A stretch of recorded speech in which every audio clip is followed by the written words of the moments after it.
Hello guys, நம்ம இன்னைக்கு எங்கே இருக்கோம்னா ஏஷியன் ஹைவில் இருக்கோம். அது எங்கே இருக்குன்னா அண்ணா நகர் சிந்தாமணி கிட்ட இருக்குது அண்ட் டிவைன் மர்சி சர்ச் கிட்ட தான் இருக்குது. இவங்க ஆம்பியன்ஸ் பற்றி சொல்லணுன்னா ரொம்ப யூனிக்காக, கிளாசிக்காக, குட்டியாக, க்யூட்டாக இருந்துச்சு. அண்ட் நான் வந்து ஆக்சுவலி பிளாக்ஸ்லாம் பார்த்து தான் இங்கே ட்ரை பண்ணணும்னு நினச்சிருந்தேன். அண்ட் இவங்கள்ட்ட தித்திம் க்ராப்புங்கிற ஒரு ஒரு டெசர்ட் ஆக்சுவலி ரொம்ப ஃபேமஸ்னு கேள்விப்பட்டேன். ஸோ நான் கால் பண்ணி அவைலபிலிட்டி செக் பண்ணிட்டு தான் நான் போனேன்.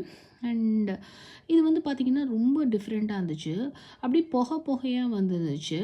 அண்ட் ஃபர்ஸ்ட் வந்து இவங்க வச்சோன்னே அப்படியே புகையாக வந்துருந்துச்சு. அண்ட் அதில் பார்த்தீங்கன்னா உள்ளே வந்து ஒரு பவுலுக்குள்ளே இன்னொரு ஒரு பவுல் வச்சு அதில் வந்து coconut and vanilla ice cream mix பண்ணி சம் ரெட் கலரில் சம் ஃப்ரூட்ஸ் போட்டு ஆக்சுவலி கொடுத்துருந்தாங்க. ஸோ ரொம்ப டிஃப்ரெண்ட்டாக இருந்துச்சு. எனக்கு இந்த மாதிரி யூனிக்கான டெசர்ட்ஸ் ட்ரை பண்ணுறது ரொம்ப ரொம்ப பிடிக்கும்.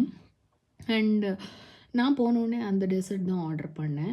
நானும் என் ஃப்ரெண்டு வந்திருந்தாங்க. ஸோ எங்கள் 2 பேருக்கும் ரொம்ப செம்ம ஜாலியாக இருந்துச்சு இப்படி யூனிக்காக ட்ரை பண்ணுறதுக்கு. அண்ட் ஃபர்ஸ்ட் வந்து ஐஸ்கிரீமை நான் சாப்பிட்டு முடிச்சிட்டேன். அண்ட் முடிச்சதுக்கு அப்புறமே பார்த்தீங்கன்னா கீழே இருக்கிற அந்த ஜார்லேருந்து அந்த ஸ்மோக் வந்து கண்டினியூஸாக ஆக்சுவலி வந்துகிட்டே தான் இருந்துச்சு. அண்ட் இதோட ரேட் பார்த்தீங்கன்னா 285, ரொம்ப மினிமலான ரேட் தான். இது எக்ஸ்பென்சிவ்னே நம்ம சொல்ல முடியாது. அண்ட் ஃபைனலி வந்து இங்கே சாப்பிட்டு முடிச்சுட்டு டிவைன் மர்சி சர்ச்சுக்கு ஆப்போசிட்டில் இருக்கிற ஸ்ட்ரிக்ட்லி டெசர்ட்ஸ் போனோம். நாங்கள் மேங்கோ சாகம் வந்து செம்மையாக இருக்கும்னு கேள்விப்பட்டேன். ஸோ அது ஒன்று ஆர்டர் பண்ணோம். அப்புறம் நானும் என் ஃப்ரெண்டும் சேர்ந்து நாங்கள் வந்து மேங்கோ சாகம் ஒன்று தான் வாங்கி கொடுத்தோம். யூஸ்வலி வெயிட் போட்டிருந்து நான் ரொம்ப ஒன்றும் டெசர்ட்ஸ்லாம் யூஸ்வலி எடுக்க மாட்டேன். ஸோ ஒன்று வாங்கி நாங்கள் 2 பேரும் ஷேர் பண்ணிக்கிட்டோம். ஸோ எங்கள் டே அன்றைக்கி அப்படி தான் போச்சு. Thank you guys, by.